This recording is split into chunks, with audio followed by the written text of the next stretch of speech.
ఏదైనా ఒక పని చేసామనుకోండి, ఆ పని చెయ్యాలని ఏముండాలి? ముందు పట్టుదల ఉండాలి.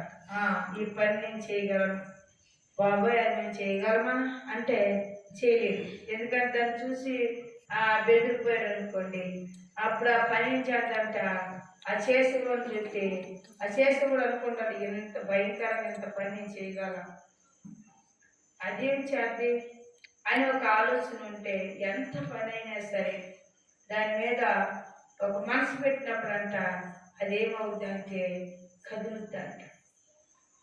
నీ భయం ఎప్పుడైతే తీస్తావో, ధైర్యం ఎప్పుడైతే నువ్వు అనుకున్నావో ఆ ధైర్యం ఇచ్చేవాడే దేవుడు అంట. హల్లెలూయా.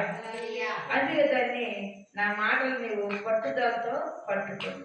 పట్టుదలతో ఎవరైతే పట్టుకుంటారో వారు ఏం పొందుతారంటే జ్ఞానాన్ని పొందుతారు. పట్టుదలతో ఎవరు పట్టుకున్నారు? సొలొమోను పట్టుకున్నాడు. మందిరంలో ఉన్నాడు. మందిరంలో ఉండడమే కాదు, మందిర ఆవరణ ఉండడమే కాదు, తండ్రి యొక్క కుమారులాగా కూడా ఉన్నాడు. తండ్రి ఆజ్ఞను నెరవేర్చేవాడుగా ఉన్నాడు. మరి తండ్రి వాగ్దానాలన్నీ సంపూర్ణ నెరవేర్చి ఉన్నాడు కాబట్టి అతని కంట ఎట్లా అంటున్నాడు, నా ఆజ్ఞల గైకుని ఎడల నీవు బ్రతుకుదువు, జ్ఞానము సంపాదించుకును, బుద్ధి సంపాదించుకును. జ్ఞానం అంట సంపదనిచ్చేదట.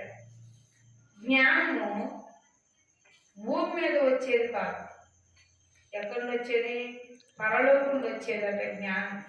ఆ జ్ఞానం ఎప్పుడైతే నువ్వు ఎరిగి ఉంటావు, జ్ఞానము అనగా దేవుని కృప.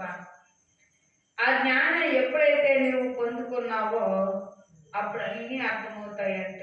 ఏ విషయంలో నువ్వు ఉన్నావో ఆ విషయం అందు అవి అర్థమైనట్లు ఆ జ్ఞానమే తెలియపరచుద్దంట. కృప ఎమ్మడిలో కృప నేను నడిపించుద్దంట. ఆశ్చర్యకరంగా నింపుద్దంట, దీవెనకరంగా నడిపించుద్దంట, ఘనమైన చెట్టుగా నిలబెట్టుద్దంట. ఎందుకంటే ప్రియులారా, ఈ యొక్క జ్ఞానం మరి సొలొమోను జ్ఞాపకం చేసుకుంటే దేవుడు నీకేమిచ్చాను అని జ్ఞానాన్ని ఇచ్చానన్నాడు. ఆ జ్ఞానము మరి సొలొమోను ప్రార్థన దేవుడు ఆలకించాడు. తండ్రి వాగ్దానం ఇచ్చావు కాబట్టి మరి వేళకి ఈ జనాంగముల మీద, ఈ జనాల మీద అంత తెలివి లేదు నాకు, మరి నేను అంత తెలివి లేని వాడు కనుక నాకు జ్ఞానాన్ని ఇమ్మన్నాడు. నా తండ్రి వాగ్దానం చేసిన దేవా, మరి నువ్వు చెప్పిన ప్రకారం చేసేవాడు కనుక మరి మందిరము కట్టడానికి కూడా నాకు వాగ్దానం బట్టి బలాన్ని ఇమ్మన్నాడు, ఒక శక్తిని ఇమ్మన్నాడు, వీరికి తన ఆత్మను తీసివేయమన్నాడు. అలా ఎప్పుడైతే అడుగుచూ ఉన్నాడో దేవుని జ్ఞానాన్ని అడిగారు కనుక దేవుడు అంటున్నాడంట, ఇదిగో నీ తరము కానీ, నీ ముందు తరము కానీ, నీ వెనక తరము కానీ ఎవ్వరూ సంపాదించలేనంట వెల సంపదనికి ఇస్తానంట. హల్లెలూయా, హల్లెలూయా. ఎందుకన్నాడంటే ఇతడు దేవుని యొక్క వాగ్దానం సెలవిస్తుంది, తండ్రికి నమ్మకమైన కుమారుగా ఉన్నాడు. తండ్రికి నమ్మకమైన కుమారుడు ఎవరు అని మనం చూస్తే, నమ్మకస్తున్న కుమారుడు ఎప్పుడైతే ఉన్నాడో తండ్రి ఏమిస్తాడు? పిల్లలకే తాళం చెప్తాడంట. ఇంకా నాకంటే నువ్వే బాగా నడిపిస్తున్నావు కాబట్టి నీకు ఇదిగో ఈ తాళం చూపిస్తాను, ఇది తీసుకో. చూసారా ప్రియులారా, అదే తాళం ఎప్పుడైతే ఇచ్చాడో తండ్రి అతను నమ్మినట్టే కాదా? నమ్మినట్టే. బీరువా తాళం తీసుకున్నాక పద్దాక బీరువా తీరుతూ ఉంటాడు, డబ్బులు తీస్తూ ఉంటాడు, లెక్క పెడతా ఉంటాడు, మధ్యపాలు సరి చేసుకుంటాడు. అంటే అతడు తండ్రి ఎవరు నమ్మాడు అంటే కుమారుని నమ్మాడు.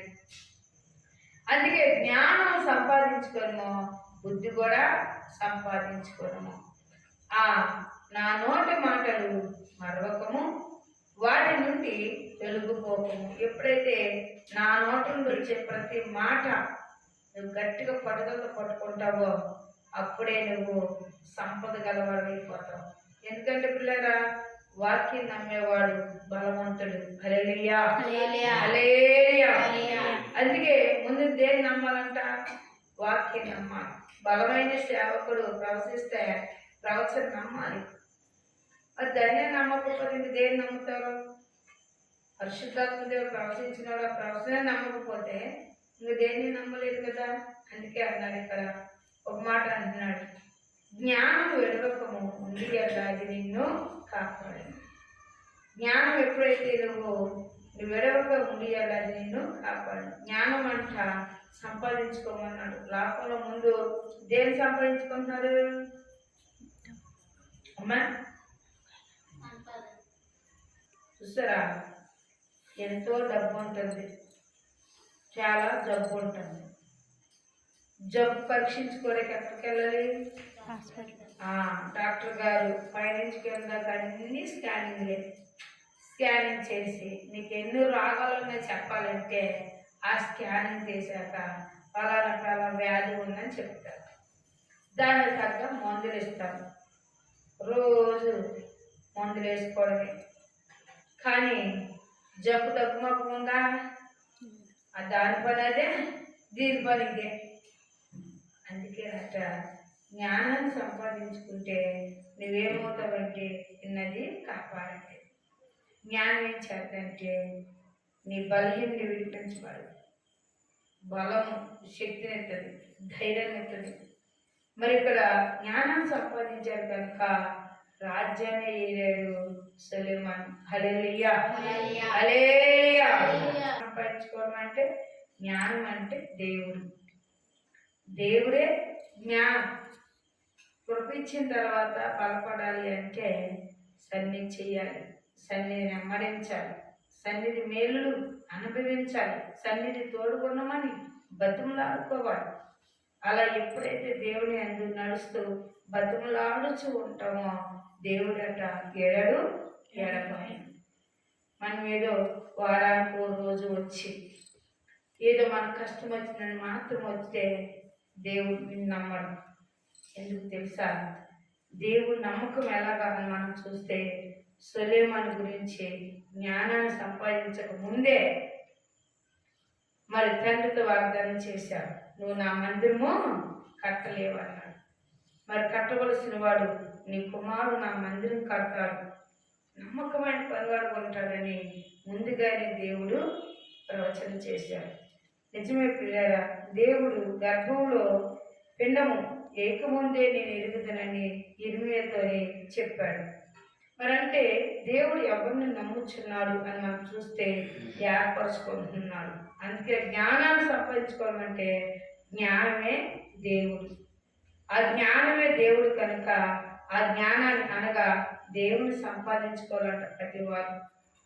దేవుని ఎవరైతే సంపాదించుకుంటారో దేవుడున్న చోట ఏముంటాయి? సంపద ఉంటుంది. దేవుడు ఎక్కడ అడుగు పెడితే అక్కడే సంపద ఉంటుంది. అంటే దేవుడిది ఏమున్నది చెప్పండి? దేవుడిది ఏమున్నాయి? ఆకాశం ఉంది, భూమి ఉంది, సృష్టి ఉన్నది, సముద్రాలు ఉన్నాయి, మత్స్యకులు ఉన్నాయి, సమస్తము చేసిన వాడే దేవుడు. అన్ని చేసిన దేవుడు సంపదను కూడా చేశాడు. మరి అన్ని చేసిన దేవుడు నరుని కూడా చేశాడు. నరునికి ఏం కావాలో ముందుగానే ఏం తింటాడో ఆదాము చేసినప్పుడే అక్కడ ఏదో తోట చేశాడు. ఆ తోట చేసిన తర్వాత మంచి ఫలాలు అక్కడ వేశాడు. ఆ ఫలాల్లో ఉండేవారు చూడండి ఒక్కడే ఉండడం అంట. మరి యొక్క సాతాను ఒక దూత ఆదాముని యమనించినప్పుడు రోజు వెళ్ళి చెప్పేదంట. ఏమని తెలుసా? ఇదిగో ఈ తోటలో పళ్ళు ఉన్నాయి, మీ తండ్రి ఎన్ని తినమన్నాడు, అన్ని తినమన్నాడు, ఒకటే తినవద్దాను. ఎందుకు తినవద్దు అన్నాడు? ఎన్ని తెలియనట్లు తినే ఏం కాదు అని మరి ప్రత్యక్షంగా చెప్పినా కూడా ఆదాం ఇప్పుడు ఏం లేదట. ఎప్పుడు ఆ మాట తోసివేశారంట. ఒక్కొక్కరు అంటారు, నేను దేవుడి మాట వింటానండి, నాకు ఎవరి మాట సంబంధం లేదు, ఆయనే బయటకు వస్తాడు, ఆయనే నడిపిస్తాడు అని వీరు నమ్మకంగా ఆయన మీద ఆధారపడతారు కాబట్టి ఆయన ఏం చేస్తారంట? ఎంతమంది వచ్చిన అన్నింటినూ త్రోసివేస్తాడు. అట్టి నమ్మకంగా ఉండేవారు దేవుడు ఏం చేస్తాడంటే ఆయనే నడుపుతాడు, ఆయనే పోషిస్తాడు, ఆయనే రక్షిస్తాడు, ఆయనే నడిపిస్తాడు. మరి దేవుని మాట ఆయన వాగ్దానాన్ని నమ్మాడు కనుక జ్ఞానం సంపాదించే జ్ఞానకు ముఖ్యం. అంటే ముఖ్యాంశం ముఖ్యమైనది ఏంటంటే దేవుని సంపాదించుకోవాలి.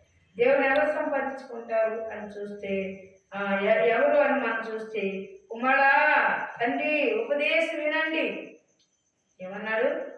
కుమారా తండ్రి ఉపదేశం వినుడు అన్నాడు. ఎందుకేంటన్నారు?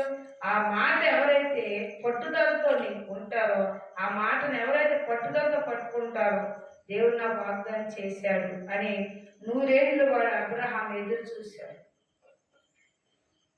వృద్ధాపములో శ్రీధరం ఉడికిపోయినా కూడా దేవుని వాక్యం అవ్వలేదు, పుల్లు అవ్వలేదు. దేవుడే ఆ గర్భాన్ని తెరిచాడు, గర్భఫలాన్ని ఇచ్చాడు. చూసారా? మరి వాక్ అంటే దానిలో శక్తి ఉంది. ఏముందంట? శక్తి ఉన్న దేవుని స్తోత్రం. హల్లెలూయా.